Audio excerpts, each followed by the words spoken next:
السلام علیکم ورحمۃ وعلیکم اللہ السلام ورحمۃ اللہ وبرکاتہ۔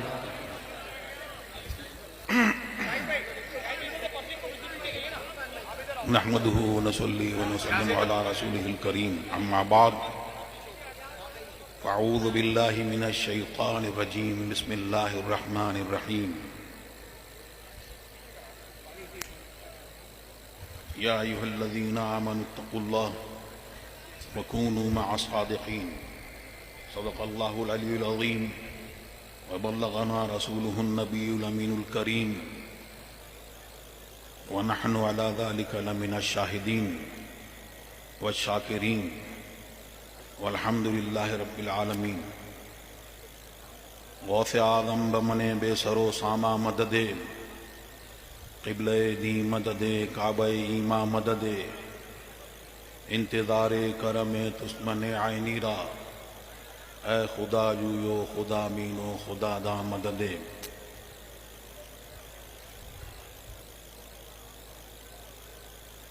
عظم عروض سے قبل آئیے ہمارا آپ سرکار دو عالم صلی اللہ علیہ وسلم کی بارگاہ بے کس پناہ میں درود و سلام کا ہدیہ پیش کریں۔ اللہم صلی علی سیدنا مولانا محمد وآلہ وسلم، صلاۃ و السلام علیک یا رسول اللہ یا نبی اللہ حبیب اللہ صلی اللہ علیہ وسلم، صلاۃ و سلام علیک یا رسول اللہ۔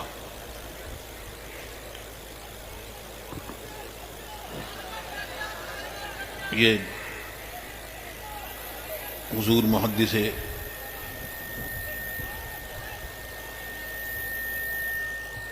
کبیر وہ آپ کو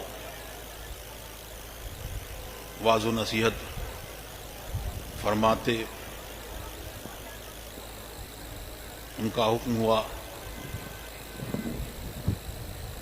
میں کچھ دیر کے لیے میں حاضر آیا۔ آپ نے علماء کرام سے تقاریر سماعت کی،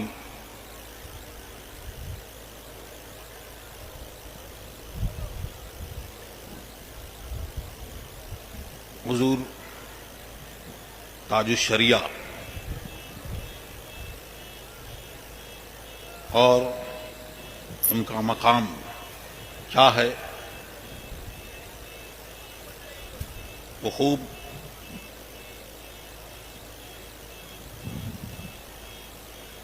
لوگ جانتے ہیں، اور حضور تاج الشریعہ کی سب سے بڑی کرامت جو ہے وہ استقامت ہے، اور اسی کی تعلیم انہوں نے زندگی بھر دی۔ یہاں حضرت بھی تشریف فرما ہے، اور مولانا آفتاب قاسم صاحب دربند سے وہ بھی تشریف لائے ہیں۔ ایک واقعہ جو انہوں نے تحریر بھی کیا، اور جب میں والد گرامی حضور تاج الشریعہ کے ساتھ میں ہم لوگ ملاوی میں تھے، تو جب وہاں ہم پہنچے تو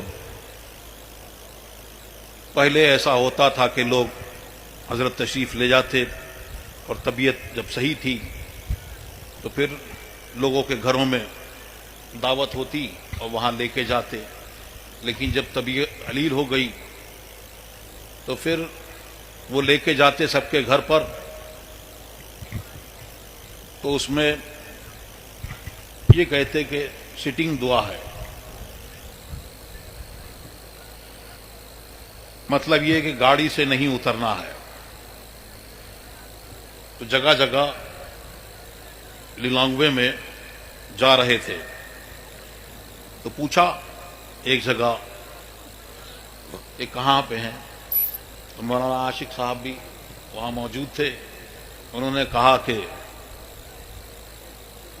یہ بس یہیں پہ ہیں کہ جن کی بیوی آپ کی کرامت ہے. میں نے پوچھا یہ کیا واقعہ ہے؟ تو جنید بھائی ملاوی میں وہ تھے، تو انہوں نے بتایا علی باپو وہی میزبان ہوتے تھے اس دور میں، بلاتے تھے. تو ان کی پوتی کے بارے میں حضور تاج الشریعہ سے انہوں نے پوچھا. ڈلیوری وغیرہ کا کچھ وقت تھا تو کہا کہ آپریشن مت کرانا. پھر حضرت علامہ صاحب اور مولانا آفتاب قاسم صاحب بھی شاید اس وقت ساتھ میں تھے، تو زمبابوے گئے. اب ان کا فون آیا اور انہوں نے فون کیا اور فون کر کے عرض کی کہ حضور دعا کر دیں، ڈاکٹروں نے کہہ دیا ہے، اب اس کی مغفرت کی دعا کریں. اور وہ بچی ختم ہو گئی. حضور تاج الشریعہ نے جلال فرمایا کہ میں نے تم سے منع کرا تھا، تم نے آپریشن کیوں کرایا؟ جب جو ہونا تھا حضور ہو گیا، آپ دعا فرمائیں. حضور تاج الشریعہ نے فرمایا کہ وہ ڈاکٹر جھوٹا ہے، کیا بات ہے، واہ، میں زندہ دعا باد. کرتا ہوں وہ ٹھیک ہو جائے گی. انہوں نے کہا حضرت ایسے ہی کچھ فرما رہے ہیں. اور پھر دعا کری تو حضور تاج الشریعہ جنہوں نے دیکھا ہے وہ زور سے دعا نہیں کرتے تھے، دلی دل میں. اور حضور محدث کبیر سے فرمایا کہ آپ بھی دعا کریں، آپ آمین کہیں. تو وہ دعا کرتے رہے دل میں. کیا دعا کر رہے ہیں؟ حضور محدث کبیر آمین آمین وہاں فرما رہے ہیں. اور وہ مولانا آفتاب قاسم فرماتے ہیں کہ اب ٹنل میں جانے کو ہوئے، ایرو برج میں، جہاز میں، تو حضور تاج الشریعہ نے فرمایا کہ مجھے نماز پڑھنی ہے. نماز پڑھنی ہے. انہوں نے سوچا اب اس وقت کون سی نماز؟ تو ٹنل میں ہی وہ لگایا ایرو برج میں، وہاں پہ 2 رکعت نماز پڑھی اور پھر اطمینان سے مسکراتے ہوئے جہاز میں داخل ہو گئے. اور ادھر وہ دعا کرتے رہے اور وہ بچی جو تھی اس کے پیر گرم ہونا شروع ہوئے. آہا، واہ واہ، اور آج وہ بچوں کے ساتھ میں الحمدللہ وہاں پہ باحیات ہیں. سبحان اللہ، سبحان اللہ، ماشاء اللہ. اور ایسے بہت سے واقعات.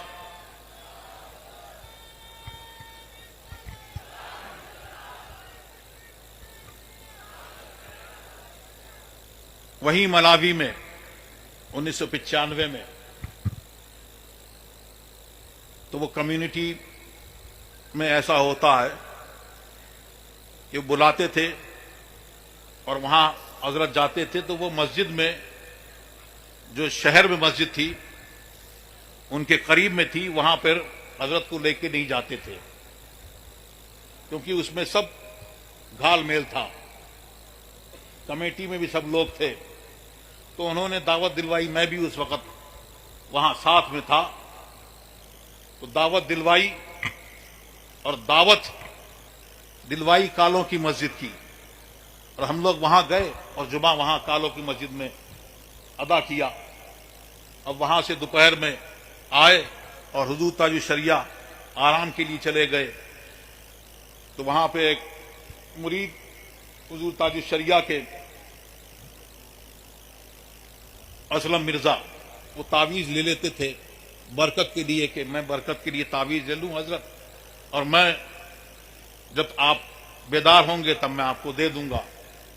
پھر عصر کے قریب میں جب عصر کا وقت ہوا تو پھر حضور تاج الشریعہ کو بیدار کرنے کے لیے گئے. پھر کچھ دیر بعد وہ میرے پاس آئے اور مجھ سے بولے بتاؤ عزیز رضا ہم لوگوں نے نماز کہاں پڑھی؟ میں نے کہا کہ وہیں ابھی تو کالوں کی مسجد میں گئے تھے, وہاں پہ جا کے ہم نے نماز ادا کی. بولے ابھی ایک شخص کا فون آ رہا ہے اور وہ مجھ سے کہہ رہا ہے کہ تم حضور تاج الشریعہ کے قریب ہم کو رکھنا نہیں چاہتے, تم کہہ رہے ہو کہ وہاں پڑھائی ہے. حضور تاج الشریعہ نے اس مسجد میں آ کے نماز پڑھائی ہے, اس امام کو ہٹایا ہے اور خود نماز پڑھائی ہے. سبحان اللہ. انہوں نے پوچھا کہ کیا ایسا ہو سکتا ہے؟ انہوں نے کہا ہو سکتا ہے. اس کا پھر معاملہ ایسا ہوا کہ وہ چھپا ہوا تھا, اس کا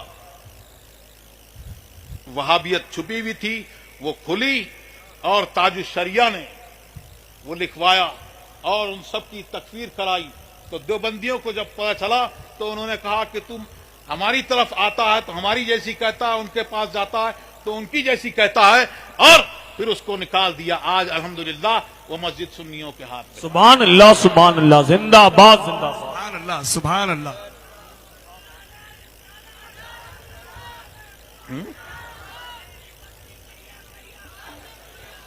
اور ان کے کون کون سے واقعات بیان کیے جائیں.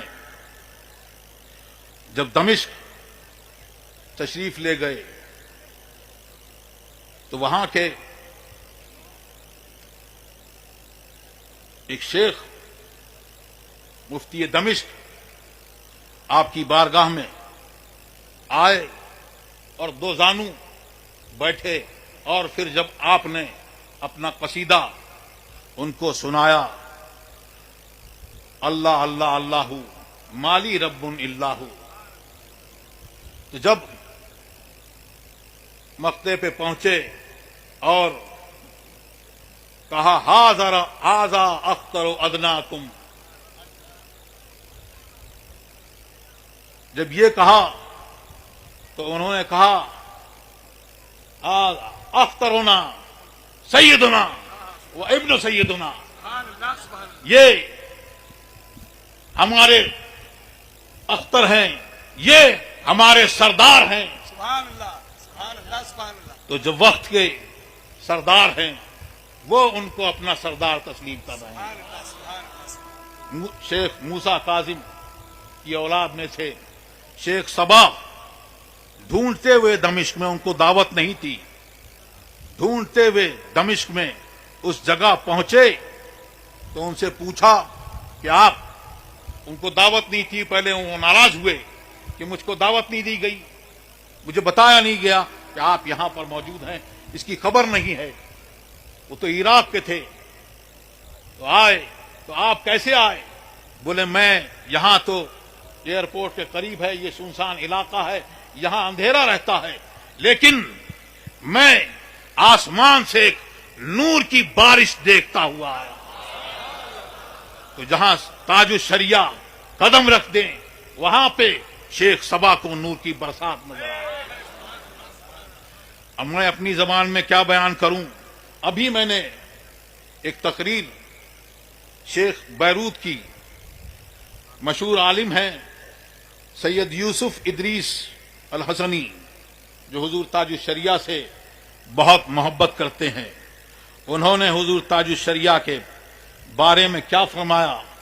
وہ فرماتے ہیں امام اختر رضا خان تاج الشریعہ, اگر آپ ان کو دیکھیں گے کوئی مسئلہ بیان کرتے ہوئے, فقہی مسئلہ بیان کرتے ہوئے اور تحریر کرتے ہوئے, تو آپ گمان کریں گے کہ امام کمال ابن حمام تحریر فرما رہے ہیں.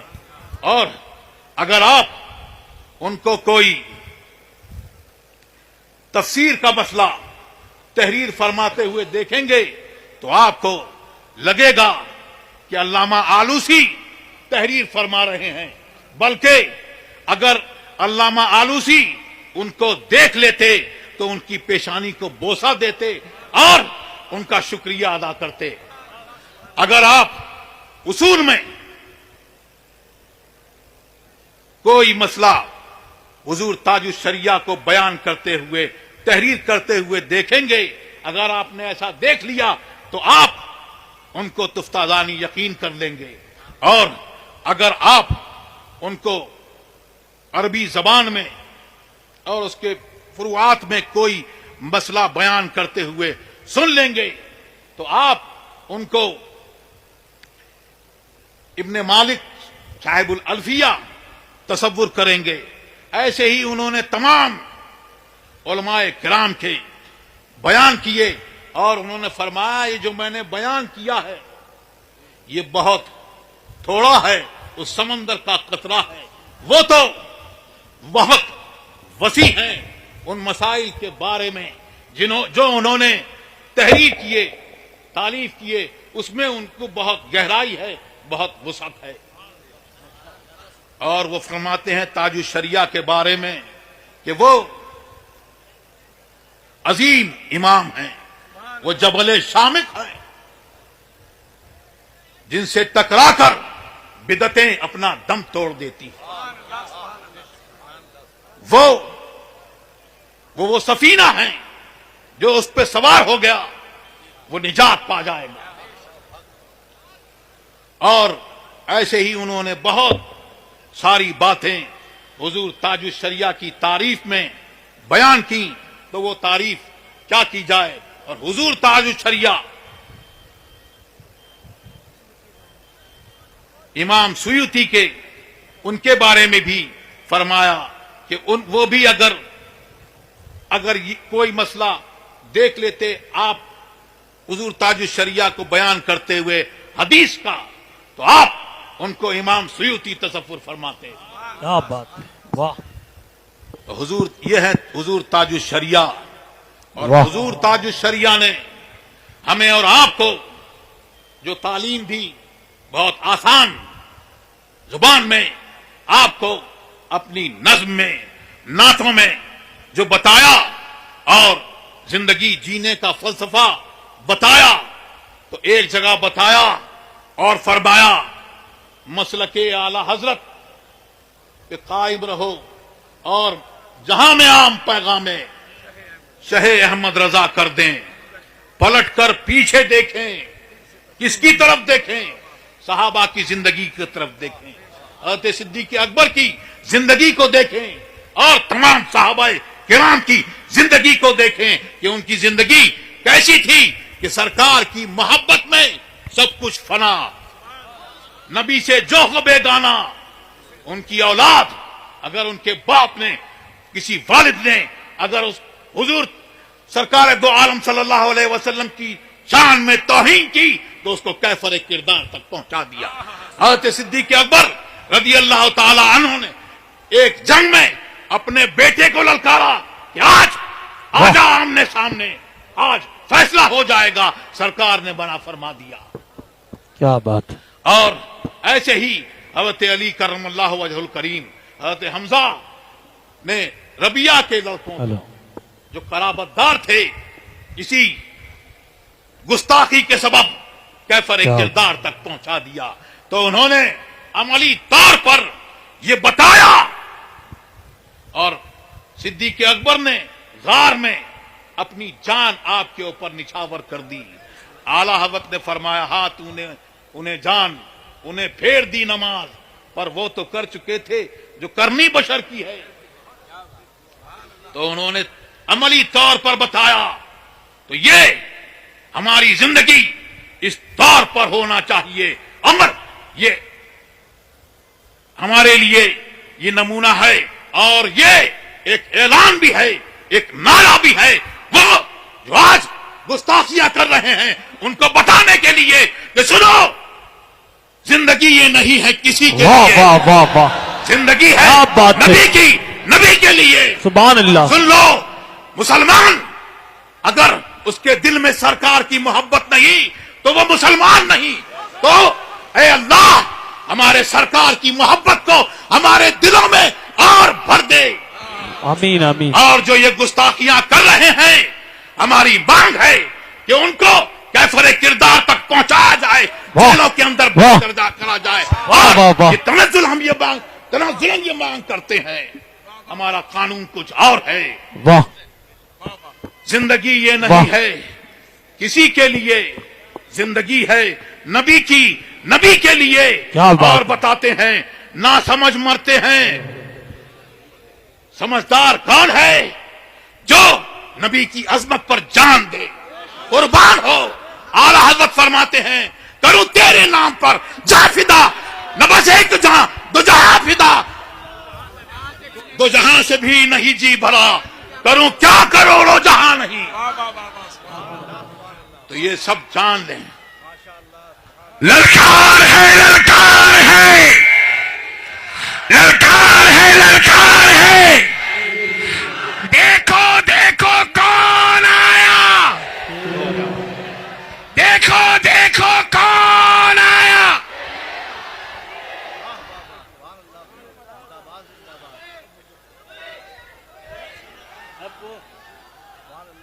زندگی ہے نبی کی، بس وہی پڑھتے ہیں.